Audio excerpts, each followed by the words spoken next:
of kind of our history story of Citizens Climate Lobby, not necessarily because it's such a good story, but because it's very relevant to how we're doing what we're doing. Then I want to walk you through a specific methodology that we're using to generate political will. The fundamental view we take of politics is that politicians don't create political will, they respond to it. And so what our obligation as citizens to do is to create so much political will, it's impossible for them not to do the right thing on the climate. Okay? And so we're not guessing, is the good news. We've actually replicated a model that has already been demonstrated to work with Congress, which is who we need to take action. And I'm going to walk you through that model. I'm going to walk you through a specific piece of legislation that we're working on. So you can see the legislative proposal that we're working on. And then there'll be plenty of times for you to interact and ask questions. You know, being talked to death is a terrible death, so we try and make sure there's plenty of times to be broken up so that the likelihood of that decreases as much as possible. Okay, so what are we dealing with? Well, part of what we're dealing with is there are 2,300 paid lobbyists in Washington, D.C. on the issue of energy and climate alone. 2,300 paid lobbyists. So that means for every one member of the House of Representatives, there's 4 people that are paid to influence them. And so that process has been quite successful, hasn't it? So, you know, what happened is for a long time, the only people who were really weighed in on what was happening with the climate were the scientists.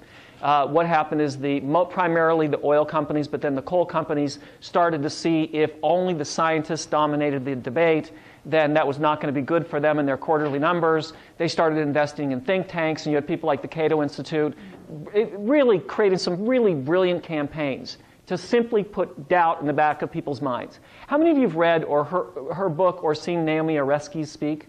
Okay, she's the author of Merchants of Doubt. And what she documents in Merchants of Doubt is what they very successfully did was duplicated the same thing that they did with tobacco. In the tobacco, what they wanted to do was just put in the back of the mind is maybe there was a question about it. They wouldn't say absolutely no, this has nothing to do with cancer, but just have people question it. So they decided to try the exact same strategy with the climate. And so they don't say, oh, there's no chance nothing's happening, but they say things like, the planet's just going through natural cycles, don't they? And we all know that it does that, and that makes sense, doesn't it? So it's much easier to say, well, yes, the planet just seems to be going through a cycle that it's going through. And then the funniest thing about it, you know, you wonder if enough people are fact-checking. There's a guy who's a physicist named Fred Singer. And so he's a physicist, therefore that means he knows a lot more about science than I do. The extent of my scientific training is I passed high school biology. Now, you may not have passed high school biology, but I did. So perhaps I know more about science than you do. So there's no question that Fred Singer knows more about science than I do. But Fred Singer was the guy that they brought out during the tobacco hearings to say that secondhand smoke didn't cause cancer. Okay, he's a physicist, okay, but why he's called to testify, I don't know why. So then, 30 years later, he's brought in to testify that climate change isn't man-made. Same guy. So now he's suddenly more of an expert than all the climate scientists, and he was more of an expert than all the people about tobacco. So their campaign's been very successful, and oil companies make more money every quarter than almost all the other companies combined, right? So they have an unlimited amount of money to spend. So if the resolution of what's happening with the climate ends up a spending issue, we're dead. What we're betting the ranch on is you. We're betting the ranch on the human factor with respect to dealing with this issue. So what we want to offer tonight is a model for you to get your hands completely around your democracy and be able to exert the kind of influence that you want to influence. We're not for everybody. Some people would rather talk to other people about how unfair it is, how unjust and how impossible it is, and scream at the TV. And we're not for those people. We're for the people who want to say, you know what, this is my problem, I'm up to it, I'm willing to take it on, I understand it's hard, but I'm up for the task. You know, how many of you remember, well, from studying history or something, that in 1914 was the first expedition to go to the South Pole? And there was a guy named Shackleton who arranged an expedition. Here's the advertisement that he put out. And this is, in a certain sense, what we're offering you. So he says, men wanted. So in our case, we could say men or women wanted for hazardous journey. Small wages, bitter cold, Long months of complete darkness, constant danger, safe return doubtful, but honor and recognition in case of success. So here's what we're guaranteeing you. This is going to be hard, but it might turn out. And if it turns out, we could think it was a good thing. Okay, so let me tell you the Citizens Climate Lobby story. So we were founded by a guy named Marshall Saunders. Marshall Saunders is a 72-year-old, you could say retired businessman from San Diego. He works harder than anybody I've ever met. He spent 20 years before he started Citizens Climate Lobby setting up microcredit loans in third world countries. So in microcredit, you lend to people that are so poor that nobody would ever lend them money. How much money do you lend them? $10, $20, $50. And you go into those villages, and in general, how microcredit works is you lend 5 women money at a time, and they become a little unit together. And they start a small business in their community that could be like sometimes a couple of chickens, a goat. One woman, we lent her $50, which was enough money to buy a broken sewing machine and fix it. Then they start a business in their community and lift their family up out of poverty with that business. 98% of microcredit loans are repaid. And when those loans are repaid, it goes to fund the next set of loans in the village. So once you get it started, it ends up having a remarkable impact wherever you generated it. So how many of you ever heard the name Muhammad Yunus before? Muhammad Yunus? Okay, he won the Nobel Peace Prize for founding the Grameen Bank in Bangladesh. If you go on the Grameen Foundation website, you'll see that in the history of the Grameen Foundation, they've given their humanitarian awards 6 times. 5 times it was to heads of state like the Queen of Spain. 1 time it was to a retired real estate broker from San Diego, because Marshall has personally generated over 1 million microcredit loans.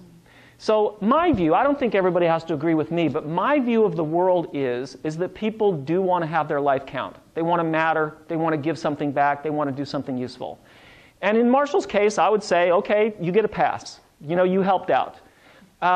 So he's going along doing that, and then he saw An Inconvenient Truth. And how many of you saw Vice President Gore's movie? Okay, well, Marshall and I had the exact opposite reaction to that movie. First of all, I didn't want to go because I suspected we had a problem and I didn't want to find out it was worse than I thought.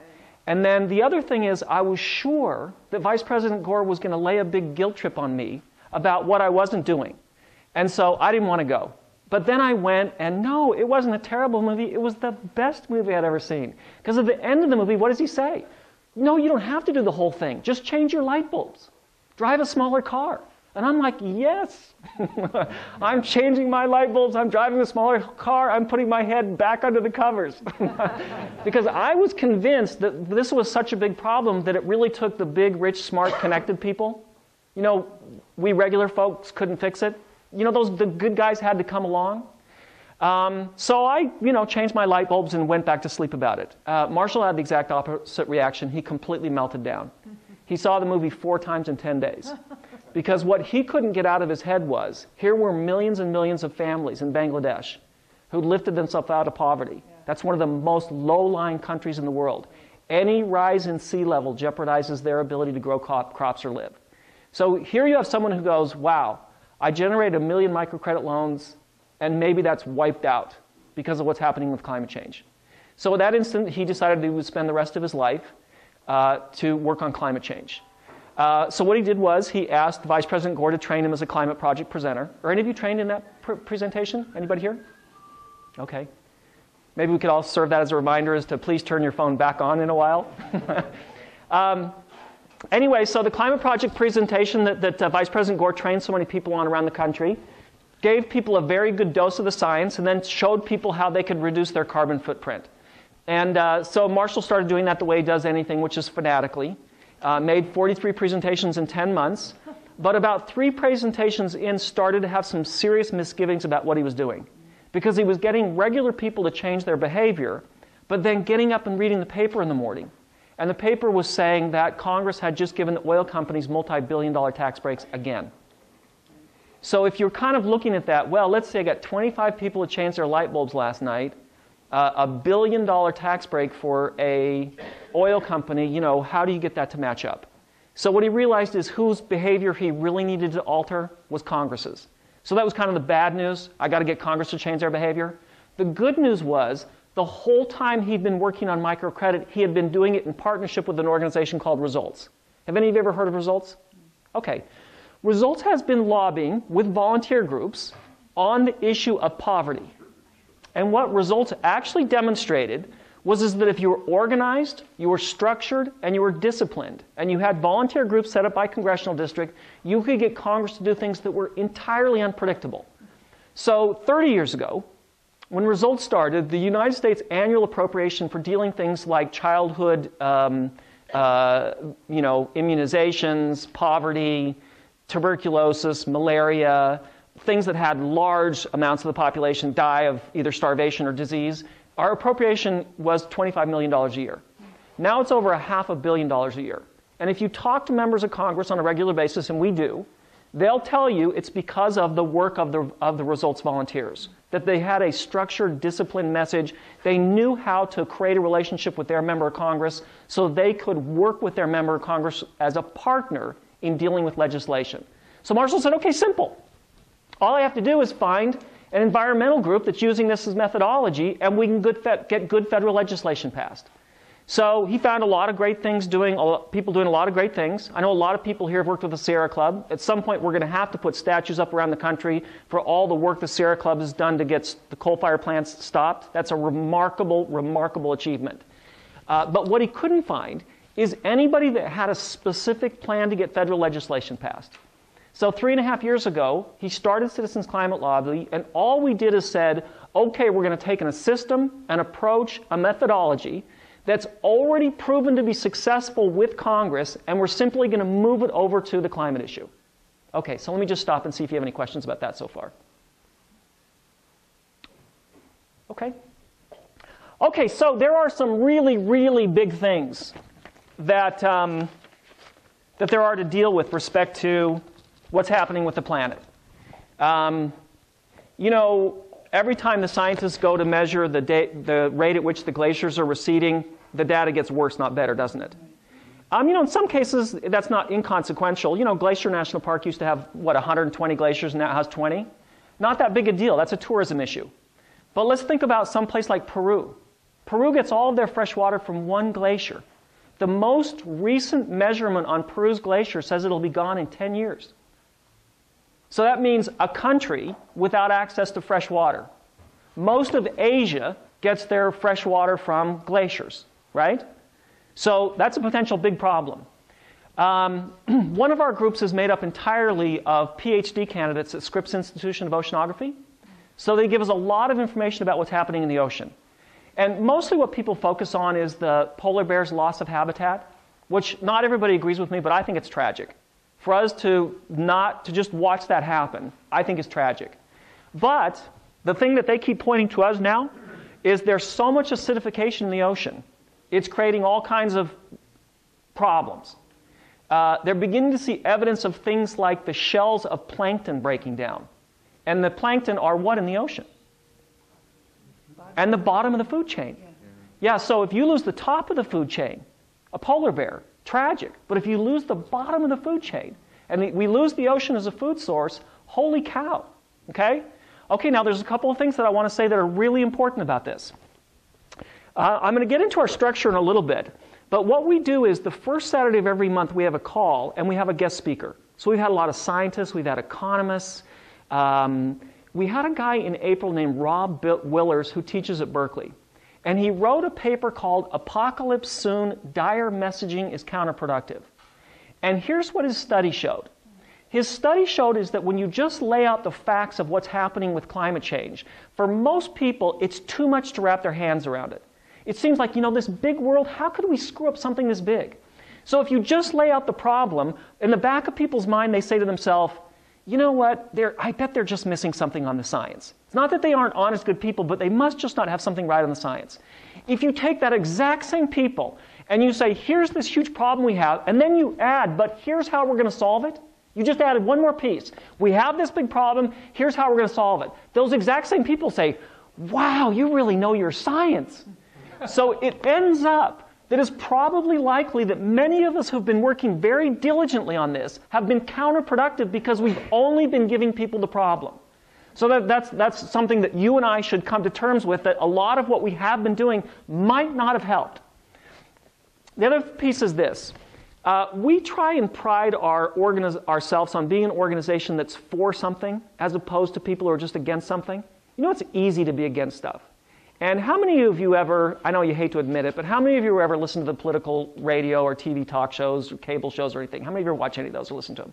Okay, you know, those shows are 99% about what they're against, who they hate, who's a jerk, and occasionally a little bit of policy, right? So what we try and do is force ourselves to constantly work on what we're for, what we're in favor of.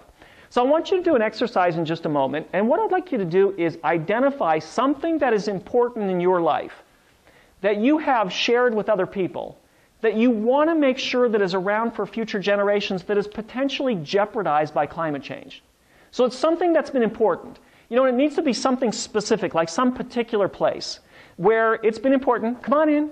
Hi.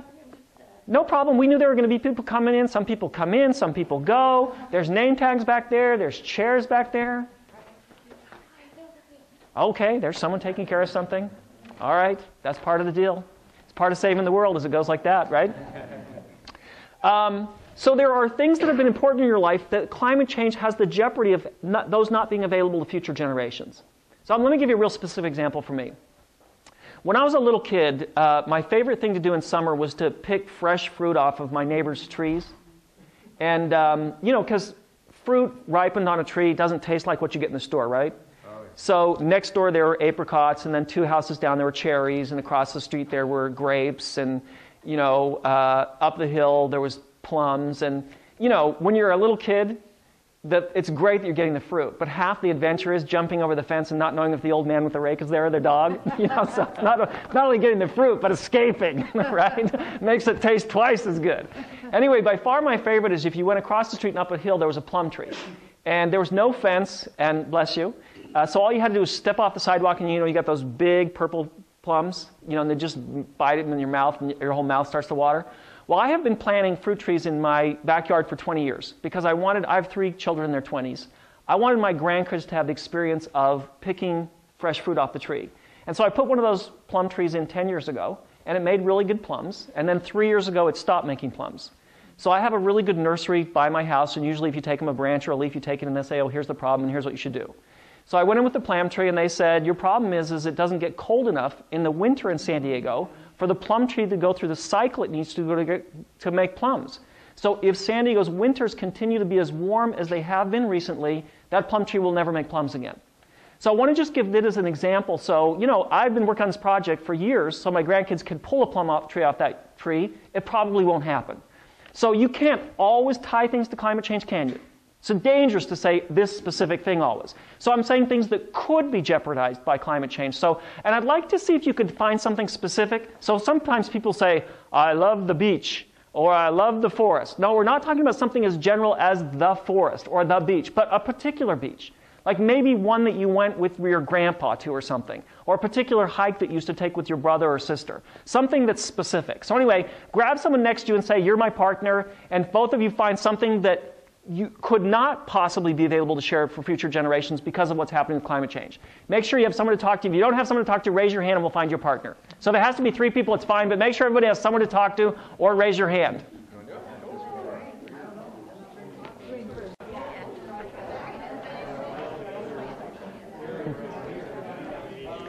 Okay, thank you very much. Go ahead and wrap that up.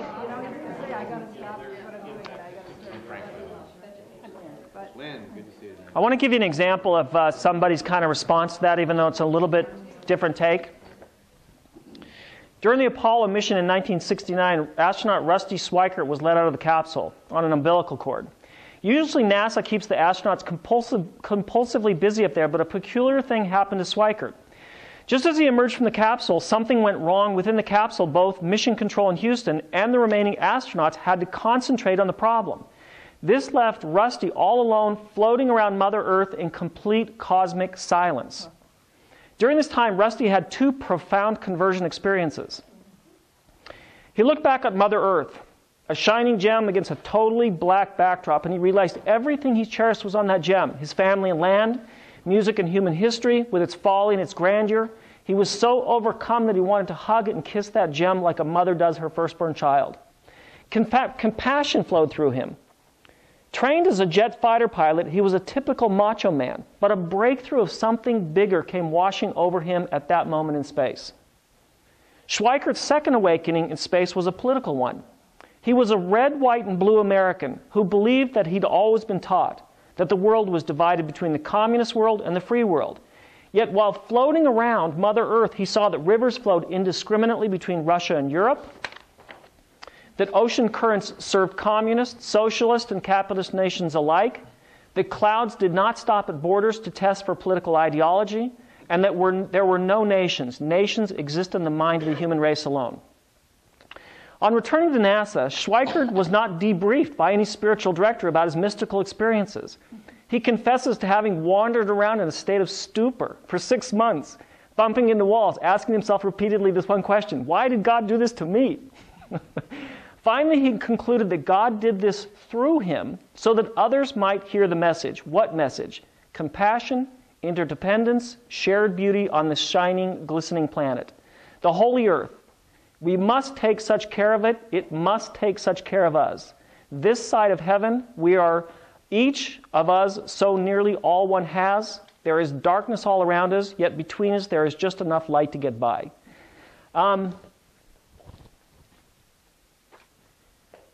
We're going to try and work on connecting with people on their love for particular things about the planet. And we're going to function from the point of view that there is common ground all of us can find with other people. If you listen to TV, they're always going to try and give you the conflict view of the world, and that everybody's polar on this side and everybody else is on the polar side of that side. And certainly the coal and oil industry is going to spend everything they can to keep the status quo. We're going to bet the ranch that that kind of compassion exists in every kind of person we need to reach. You know, how many of you have heard of Senator Jim Inhofe of Oklahoma? We've heard of Jim Inhofe. Okay. Senator Jim Inhofe is kind of the poster child of everybody who says crazy things about the climate. So most people demonize him for good reason, because he says stupid things. He'll say to anybody who will listen to him that global warming is the greatest farce ever imposed upon the American public. Okay? So he's the kind of the person, if you talk to most environmental organizations, they say, who's the enemy? Jim Inhofe typifies them. We have a group, a Citizens Climate Lobby, a group at the University of Oklahoma. So their response to Jim Inhofe is, we should sit down with him and see how he could be part of the solution. So they asked for the first meeting at his office. They've met with his staff twice. They haven't met with Inhofe yet. But I think it's just a little bit of a different view of things of how can we have Inhofe be part of the solution rather than he's the enemy.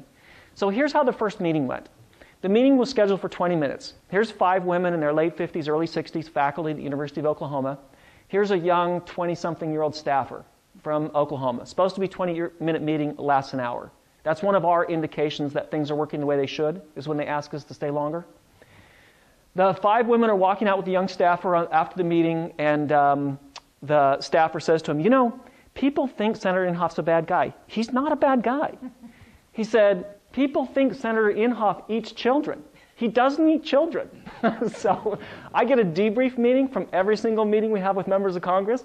Inhofe's is the only one that says senators said to have not eat children. When Marshall asked me to come be part of Citizens Climate Lobby, when we talked about what we were trying to do, he gave me pretty broad discretion about that I could do whatever I saw needed to be done. The one thing he asked is, he said, do you think we can use Gandhi as a model for working on this? And he said, do you think we can use Gandhi not because he's an inspiring, important historical figure, but he said because I think we're up against something like ending slavery. I think we're up against something like getting the women to vote, and so we need to think in the biggest possible terms. You know, Gandhi, before he went to India, was in South Africa, and he asked for a meeting with General Smuts. So General Smuts was a big man, over 6 feet tall, his full uniform on. In comes Gandhi, what, about 5 feet tall, in that white thing, you know, his big diaper. So here's General Smuts in his uniform, in comes Gandhi. Gandhi comes in, he says, I'm here to tell you that I intend to oppose your government. Smuts looks down to him and goes, really? Anything else I should know? And Gandhi says, oh yes, I intend to prevail. And Smuts says, and how do you plan to do that? And Gandhi says, with your help. And that is very much the approach we try and take with the people who have not been included in the discussion, is how can they be part of what we're trying to solve here? Okay, So how does this system approach methodology work? Well, what we do is the first Saturday of each month, we have a conference call with all of our US and Canadian groups. It looks like the first group outside of North America is going to be in Great Britain, but right now we're concentrated in the US and Canada. And we do three things in that call. The first part of that call is educational. And so we've had a lot of scientists. Dr. James Hansen, who I think most people consider to be the country's leading climatologist, has been on. Richard Somerville was on last December, who was the lead author for IPCC 2007. We've had a lot of economists. And it's interesting when we have economists on, they all say the same message, which is if you want less of something, the fastest way to get less of it is to make it more expensive. And the case they constantly point to is cigarette smoking. Half of our country used to smoke. Now less than 20% do. And the economists insist that was because of a pricing factor. They talk about an economist called Pigou and a Pigovian tax. Have you ever heard of a Pigovian tax? Pigovian tax? Okay, well, here's what Pigou said. Funny name, but real guy. He said there's sometimes when the market fails. And what he means is when the market fails, there's times where the cost of certain goods don't really reflect their real cost. And cigarettes being clearly one of those. And without a doubt, oil and coal being the biggest failure ever. Right.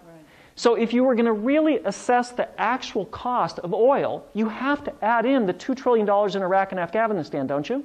Oh, yeah. How much would gas be per gallon if we factored in the actual cost? Because we're not there without oil, are we?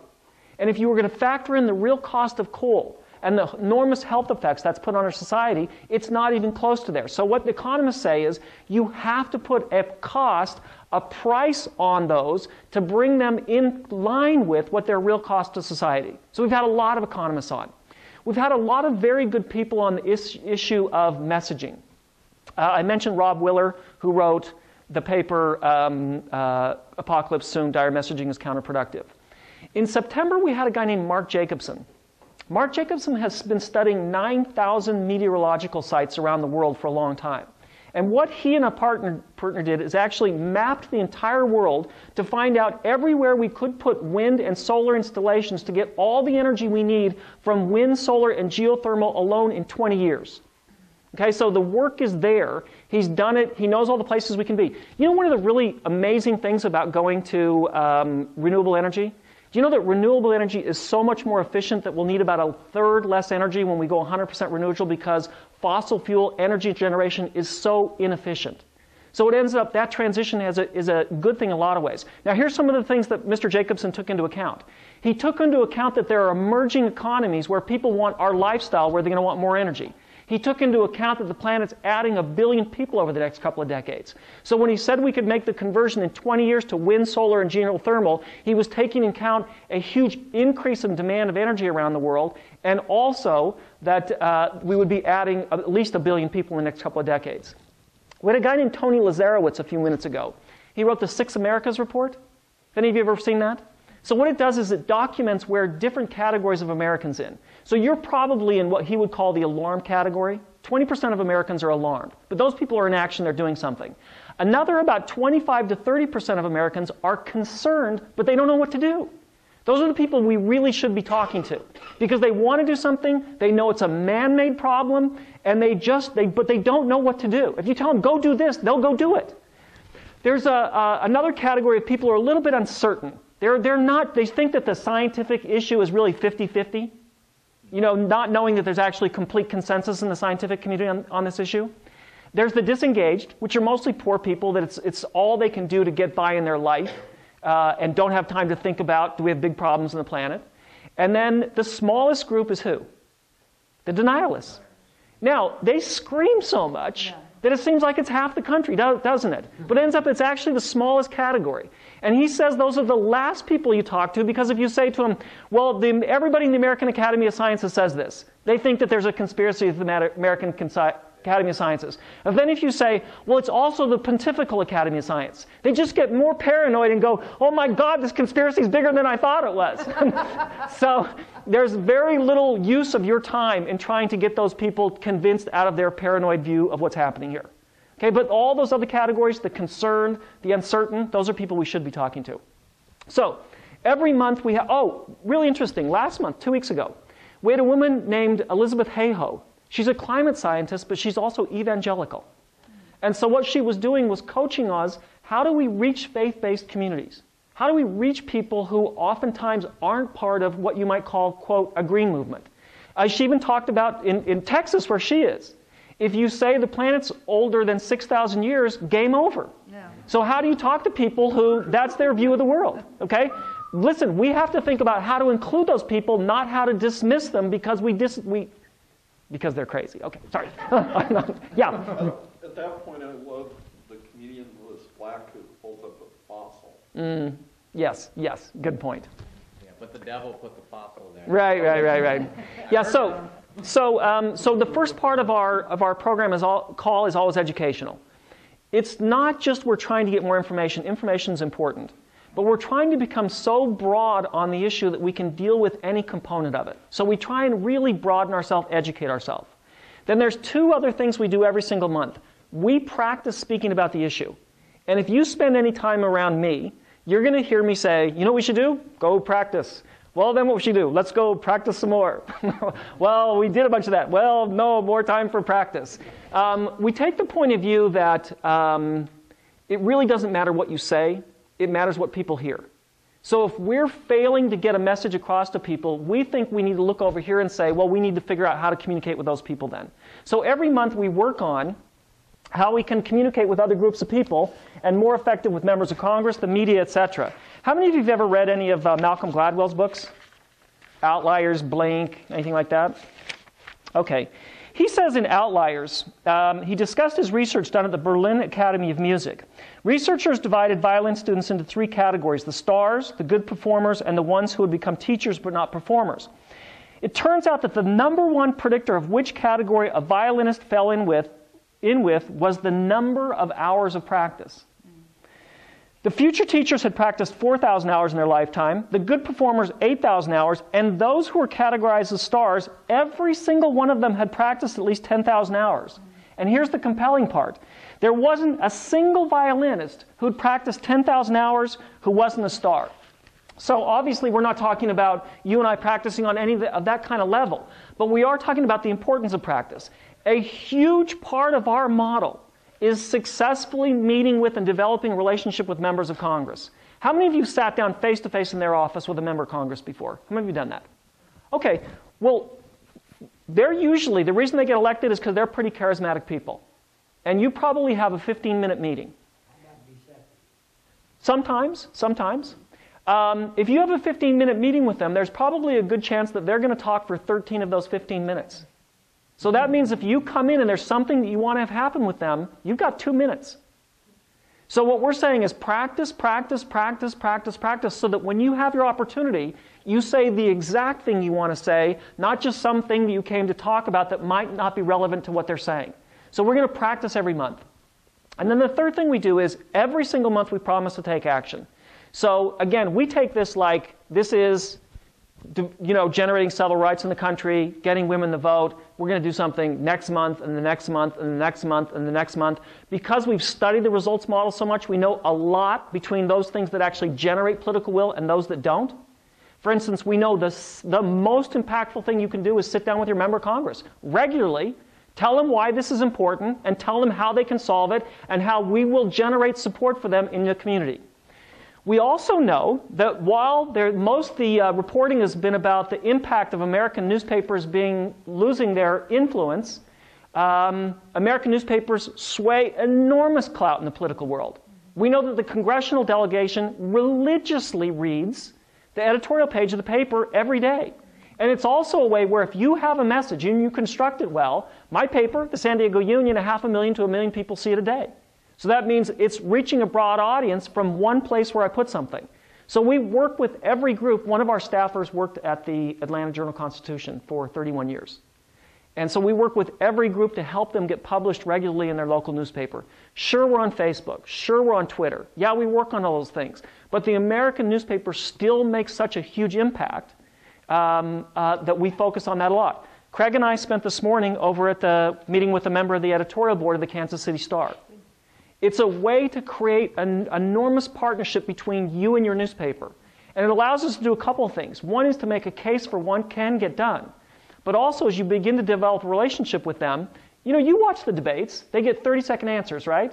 At some point, those candidates have to sit down with an editorial board. And that's usually going to be an hour meeting with an editorial board. They actually have a chance to ask in-depth questions. And so one of the things we're going to be asking all the American newspapers is when they sit down with them to ask every candidate, where are they with respect to the science of climate change, and where are they with how they're going to solve it, and then have that go on the record. Okay, so we focus heavily with members of Congress and with newspapers. But then we do two other things that I don't think anybody else is focusing on. And that is, we ask people to look for opportunities to reach out to people who can influence this issue that aren't part of Big Green. So we look for how we can connect with faith-based organizations.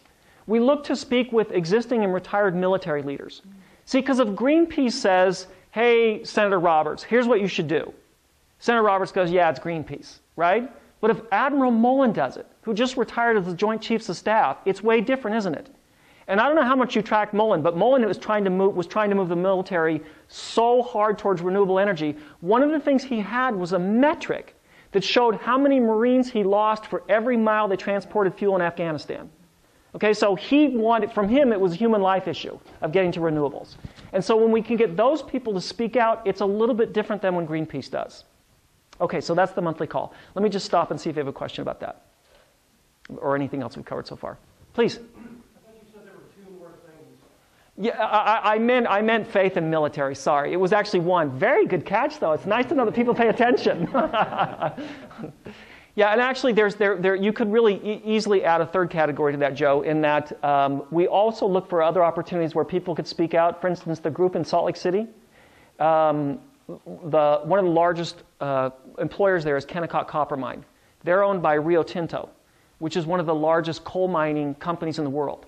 And so our group has been working with Rio Tinto and has worked their way up to the CEO of the Minerals Management Division, who actually said, yes, we do need to put a price on carbon-based fuels, and actually liked our legislative proposal a lot and said the next step would be to talk to London, where their headquarters are. Right. So we're always looking for where can we reach out to people that aren't just part of, because it's easy to pigeonhole Big Green, isn't it? Much harder to do that with faith-based leaders, military leaders, industrial leaders. Last year in Washington, D.C., when we went back for our annual conference, the scientific report we brought around was the one from the Pontifical Academy of Sciences. Because, some people will try and discredit the National Academy of Sciences. I don't know how you discredit people who are volunteers who are the top people in the world. But we went into a lot of offices where we knew the member of Congress was Catholic. And, you get some of the, we're not so sure this is happening in the national cycle. We're saying, we pulled the report out and said, well, the Vatican doesn't agree with you. So we're looking for things that can influence people. And yeah? You got anywhere with insurance companies? The question she asked is, have you gotten anywhere with insurance companies? We haven't, but it's all over our radar. Because for those of you who've been following that side of it, you know that the insurance companies are looking at the world and saying, we can't insure this. Right. There is nothing but disasters coming that we can't insure. What have the climate scientists been saying for the last 2 to 3 decades? Warmer air holds more moisture. Moisture in the air creates weather-related events. Therefore, warmer air with more moisture will create a greater frequency and severity of weather-related events.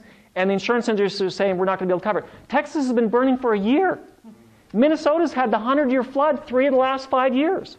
Australia flooded last year. Russia didn't export wheat for the first time in 20 years because of the droughts.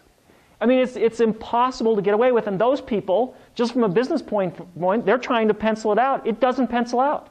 Yeah. Please. On the Saturday calls, yeah, how does, logistically, is that something that this circle here can listen in on, and can we invite other people? I mean, logistically, how does that work? Yeah, here's how it logistically works. What we try and do is we try and encourage people to get together and listen together. We think being a team is a really important part of this, because this is way too hard an issue to take on alone.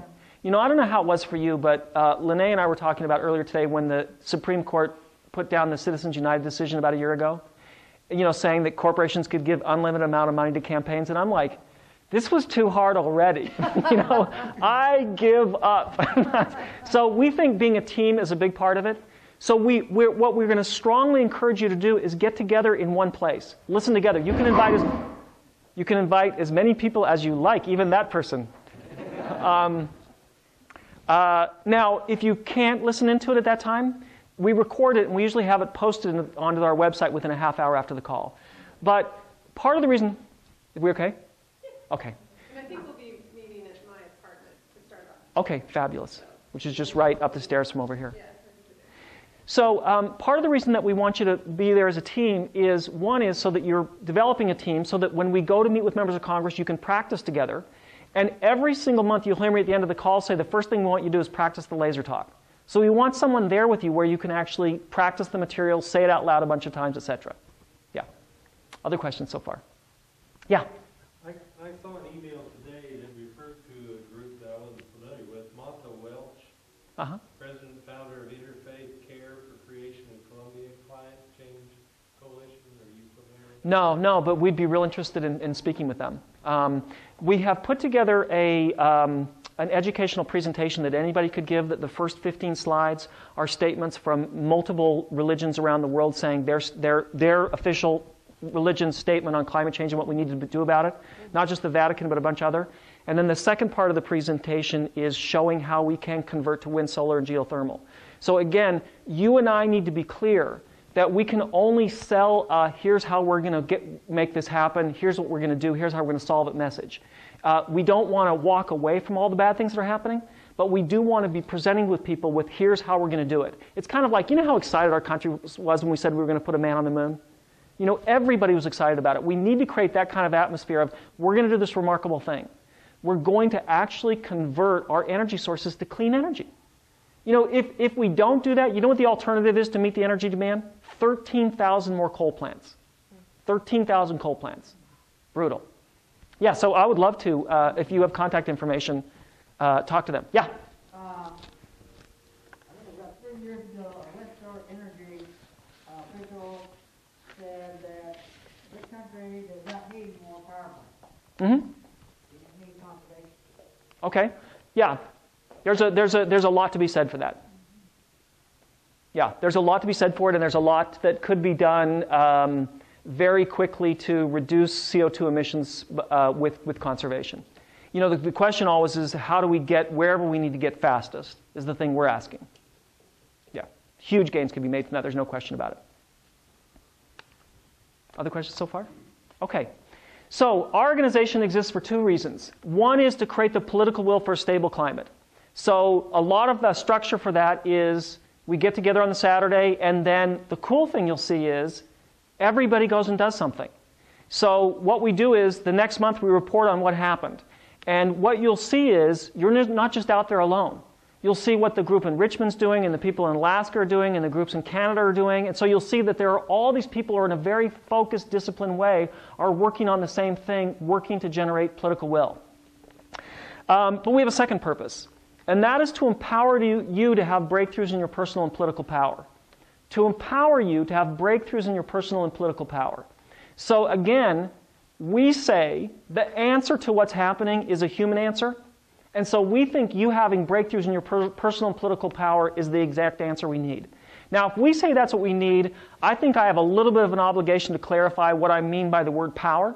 So I want to see if I can elaborate on that just a touch. So this is something that I obviously have been carrying around for a while.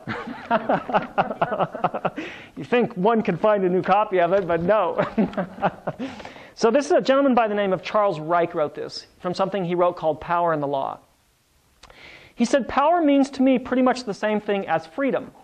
Power is the thing everybody wants the most they can possibly have of. That is, skiing is power, sex appeal is power. The ability to make yourself heard by your congressperson is power. Anything that comes out of you and goes into the world is power. And in addition to that, the ability to be open, to appreciate, to receive love, to respond to others, to listen to music, to understand literature. All of that is power. By power, I mean human faculties exercised to the largest possible degree. So in a way, in a large sense, by power, I mean individual intelligence. Now, when you reach out to another person through the energy or creativity that is in you, and that other person responds, you're exercising power. I think he wrote all that so he could write this last line.